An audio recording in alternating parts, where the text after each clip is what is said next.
Hoy vamos a hablar de literatura juvenil. A mí me encanta la literatura juvenil. Es verdad que no la consumo mucho, pero cuando la consumo, los libros de juvenil que leo, la verdad es que son los que más me entretienen, los que más me hacen como desconectar. Suelen tener argumentos muy dinámicos, muy ágiles, que te enganchan mucho, muy atractivos. Son libros que me parece que son perfectos para cuando de verdad quieres desconectar y quieres meterte en una historia diferente, evaderte un poquito de tu vida y meterte en la historia de otras personas. Este tipo de literatura de evasión lo hacen perfectamente. Aún así, sí que opino que la literatura juvenil suele tener una peculiaridad, y es que está quemada de clichés. Y esto no tiene por qué ser malo, quiero decir, los clichés son características de los libros, características de todo, de los argumentos, de los personajes, que suelen funcionar. Y por eso los libros los tienen, porque son características que funcionan y se utilizan. Y eso no está mal, no porque tenga X clichés significa que ese libro vaya a ser un mal libro. No me lo parece para nada, de hecho yo creo que hay muchísimos libros de juvenil que son buenísimos, que son obras de arte y están plagados de clichés. Pero sí que es verdad que me suele costar encontrar en las librerías un libro de juvenil que tenga una historia un poquito más original, que tenga una historia que no tengan 800.000 libros más. Entonces en este vídeo he querido hacer como una selección de algunos libros que he leído de juvenil que me han parecido que tienen una historia un poquito diferente, que tienen un argumento un poquito más original. Son libros que se salen un poquito de la norma, que arriesgan con una historia original y que acaban siendo lecturas geniales. El primer libro del que quiero hablar es La canción secreta del mundo, escrito por José Antonio Cotrina. Este libro es un poquito tema fantasía oscura. Es un libro que me recomendó mi mejor amiga, es uno de sus libros favoritos. Yo la verdad que cuando me lo recomendó mi mejor amiga estaba un poquito reacia con el libro, porque la verdad que me parece que la portada y la sinopsis no le hace para nada justicia al libro. A primera vista el libro te puede parecer el típico libro de líos amorosos con unos pequeños tintes de fantasía, pero no para nada. Un libro increíble, es maravilloso. Tiene unas 600 páginas, pero la verdad es que se lee rapidísimo porque es muy dinámico, tiene capítulos bastante cortos, va bastante al grano y constantemente están pasando cosas. Es un libro en el que no hay momentos planos, te sumerge en un mundo increíble de fantasía y quieres saber más, quieres saber qué pasa con ese mundo, con los personajes. Nos cuenta la historia de Ariadna, que es una chica adoptada a la cual encontraron en un incendio cuando era pequeña, del cual salió sin un rasguño, y lo único que sabe de su pasado es que se llama Ariadna, no recuerda absolutamente nada de su pasado, y aparte ella tiene un ojo completamente negro. Esa es la peculiaridad que tiene este personaje. Ella aparentemente tiene la típica vida adolescente, vive con sus padres adoptivos, tiene una vida aparentemente normal, pero su vida cambia drastiquísimamente cuando está por la calle un día y se encuentra a un chico que está luchando contra una criatura monstruosa, terrorífica, horrible, y se da cuenta de que ese chico también tiene uno de los ojos completamente negro. A partir de cuando conoce a este chico, ella va descubriendo un poquito cuál es su pasado, dando respuesta a algunas incógnitas que tenía de su vida. Ella pertenece a un mundo paralelo, un mundo de sombras totalmente grotesco y que tiene un lore que está muy bien construido. A primera vista sí que parece que es un libro plagado de clichés, pero os voy a dar el argumento que da mi mejor amiga siempre cuando recomienda este libro a alguien, y es que el prólogo se llama Un saco de niños muertos. Ahí lo dejo. Y aparte del argumento, que es muy interesante, está la peculiaridad de que este autor escribe todo de una manera muy lírica, muy bonita, pero es verdad que luego los diálogos entre los personajes son más coloquiales, son más naturales, entonces no te da la sensación de estar leyendo una narración un poco más pesada, un poco más elevada. Tiene su parte, digamos, más profunda, más intensa, que es la parte narrada por el narrador, pero luego la parte de los diálogos es muy amena. De todas maneras, ya os digo que lo que mejor caracteriza a este libro es el lore que rodea a todo este mundo al que pertenece Ariadna, el mundo de Umbría, Iscaria, la casa sin ventanas, unas casas que se llaman las casas iguales, que son básicamente casas que son exactamente iguales unas de otras, que están desperdigadas por el mundo y que los personajes pueden teletransportarse de un lugar a otro utilizando esas casas. Todo está bien descrito, todo está bien desarrollado, toda la historia que hay detrás es brutal, o sea, te engancha de principio a fin. Luego seguimos con un clasicazo, Los siete maridos de Evelyn Hugo. Se ha hablado muchísimo de este libro. No sabría si meterlo tanto en el género de juvenil, porque sí que me parece que es un poquito más ficción adulta, pero creo que se mueve totalmente por el ámbito de juvenil, y es un libro que a cualquier persona que le preguntéis os va a decir que es de los mejores libros que se han leído. Este libro es increíble, es buenísimo. Desde la primera página me enamoró, te envuelve en una especie de intensidad y querer saber más. Está tan bien escrito que es que no puedes parar de leerlo. Es una historia enmarcada, nos cuenta la historia de Evelyn Hugo, que es una actriz súper exitosa de los años 60, que decide contarle su vida a Monique Grant, que es una una periodista que bueno, se encuentra en un momento un poquito bajo de su vida y le sale este trabajo de escribir la biografía de Evelyn Hugo. Monique sabe desde el principio que este libro va a ser un bombazo, Evelyn Hugo también lo sabe. Básicamente pues todo el libro es esta narración que le cuenta Evelyn Hugo de su vida a Monique para que luego escriba su biografía. Los 7 maridos que tuvo, por qué tuvo tantos maridos, cada uno que representan la vida de Evelyn Hugo, cuál es el verdadero amor de Evelyn Hugo, que esto de verdad es que es desgarrador, es que este libro te parte en dos, literalmente te parte por la mitad y no vuelves a ser la misma persona. El personaje de Evelyn Hugo está muy bien desarrollado porque la presentan como ese tipo de personaje muy carismático que siempre consigue lo que quiere por su fama, por su belleza, pues que sabe utilizar las armas que tiene y las utiliza muy bien para su favor. Un personaje que no es ni bueno ni malo, tiene un montón de matices de grises, como la amas y la odias al mismo tiempo, y al final tú como lector también sientes eso, ¿no? Sientes esa sensación de estar con Evelyn Hugo y odiarla y amarla al mismo tiempo. Aparte de que la historia de Evelyn Hugo es muy interesante, también es verdad que tiene un factor un poquito más externo a la historia de Evelyn Hugo, que es el por qué Evelyn Hugo ha elegido a Monique Grant para que escriba su biografía. Esta es una incógnita que está en todo el libro, que todo el rato te está dejando la autora como pistas para que tú te hagas estas preguntas. Hay una especie de oscuro secreto ahí que no te dicen cuál es hasta el final. Eso es lo que te engancha también, aparte de la propia historia, en la incógnita de saber por qué todo esto es lo que te engancha a querer seguir leyendo. Y es un libro que de verdad no puedes parar de leerlo cuando lo coges, y cuando lo terminas es que eres una persona diferente.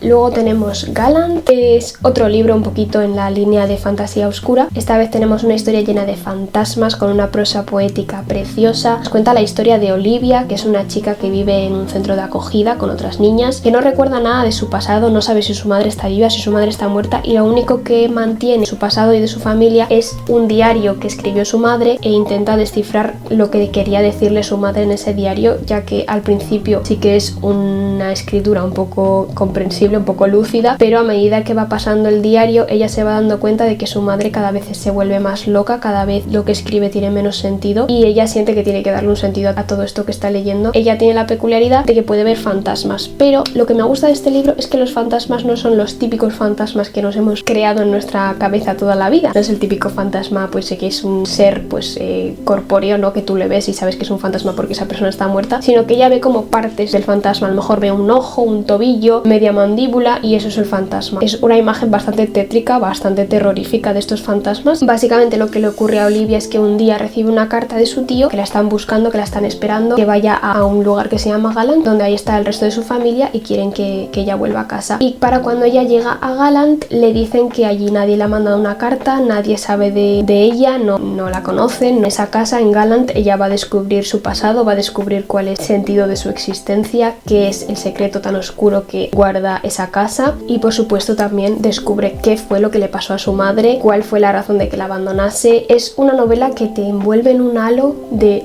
poesía pura. Es muy interesante porque te envuelve realmente en ese ambiente oscuro y ese ambiente de sombras que representa todo lo que es Olivia, en realidad muy atmosférico. El final es un poquito simple, no me pareció tampoco algo muy inesperado, pero sí que es verdad que lo disfruté muchísimo, más allá del final que pudiese tener, que te hace meterte realmente en esos escenarios porque están muy bien descritos, te hace meterte realmente en la historia y en los ambientes fantasmagóricos que describe. El siguiente libro que tenemos es La biblioteca de medianoche. Es un libro que, al igual que Evelyn Hugo, no sabía si meterlo en esta categoría juvenil o no, pero bueno, sí que creo que se mueve bastante en estos ambientes de juvenil, entonces yo sí que lo metería, y sobre todo creo que tiene una historia muy original, muy especial. Te cuenta el concepto de la biblioteca de medianoche, que es una biblioteca, una especie de limbo entre la vida y la muerte, a la que las personas pueden llegar antes de morir definitivamente. Tienen como en esa biblioteca hay 1000 millones de libros que representan las vidas posibles que podría haber tenido esa persona. Le permiten a esta persona vivir estas vidas, comprobar a ver si esas vidas le hubiesen gustado más, y si alguna de esas vidas le convence, le gusta, puede quedarse hasta el último de sus días definitivo, ya cuando pasa a morir definitivamente. Entonces, bueno, bajo este pretexto nos cuenta la historia de Nora Seed. Esta es nuestra protagonista, que ella se suicida. Esto no es un spoiler, ¿vale? La primera frase te dice que se va a suicidar. Ella es una chica que ha tenido una vida bastante desafortunada por X decisiones que ha tomado. Cuando ella se suicida,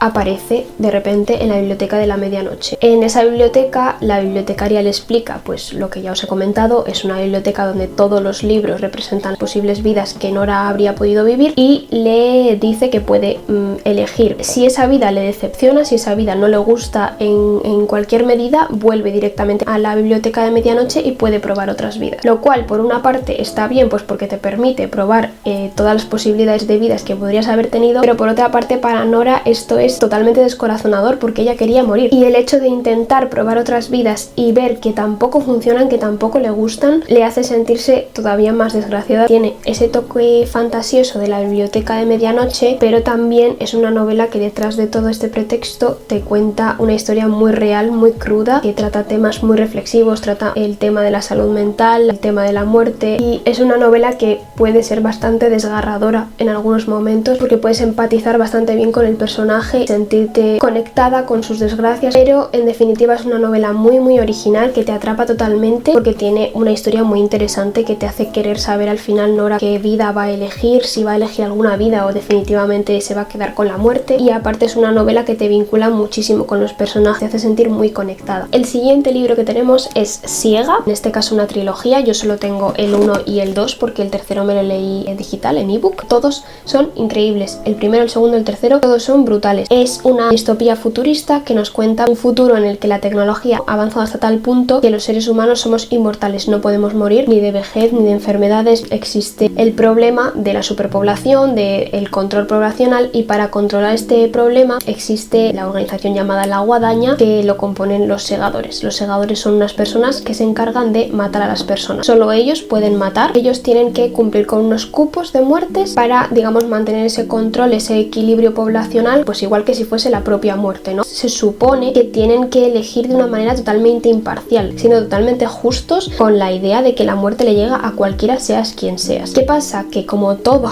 lo que controlan los seres humanos, siempre hay corrupción. Te suma un poquito el lore general de toda la novela. Es verdad que el primero se centra un poquito más en los protagonistas, que son Rowan y Citra, que se convierten en aprendices de uno de estos segadores, pero solo uno de ellos puede convertirse en segador. Es un libro muy interesante. Te hace reflexionar mucho de qué pasaría si realmente no pudiésemos morir y la muerte estuviese en manos de nosotros mismos. Te describe muy bien cómo es esta sociedad. No deja de lado, digamos, la distopía futurista que nos presenta, porque podría centrarse más, por ejemplo, en la relación que tienen Citra y Rowan o cómo es la competición, pero mediante estos personajes podemos ver perfectamente cómo es esa sociedad. Vemos, por ejemplo, que estos segadores son personajes muy respetados, muy temidos también. Son personajes al final bastante desoladores porque no pueden tener familia, no pueden tener amigos, no pueden tener, digamos, una vida normal porque su función en la vida es ser la muerte. También lo muy interesante es que en mitad de las páginas tienen de repente un capítulo que es un fragmento de los diarios de estos segadores. Cómo se sienten estos segadores ante su oficio, ante su responsabilidad de matar. Bueno, engancha muchísimo. Es una historia muy original y que está súper bien escrita, súper bien desarrollada, o sea, se disfruta muchísimo. Y ya el último libro del que os quiero hablar es La ciudad de las sombras. También es otra trilogía de Victoria Álvarez, una escritora maravillosa. Parece que sus novelas son todas súper originales, que de principio a fin te enganchan, te envuelven. En este caso, esta novela trata sobre Elena Lennox, que es una chica pues que vive en Londres con su familia. Sus padres son arqueólogos y se dedican pues a viajar por todo el mundo y tal. Siempre tienen una vida muy de aventuras y eso. En un momento dado a Elena le toca quedarse en Londres. Sus padres tienen que ir a la India a hacer un viaje para descubrir qué les ha pasado a unos arqueólogos que se han perdido en una ciudad de la India, y Elena quiere ir con ellos. Le dicen que no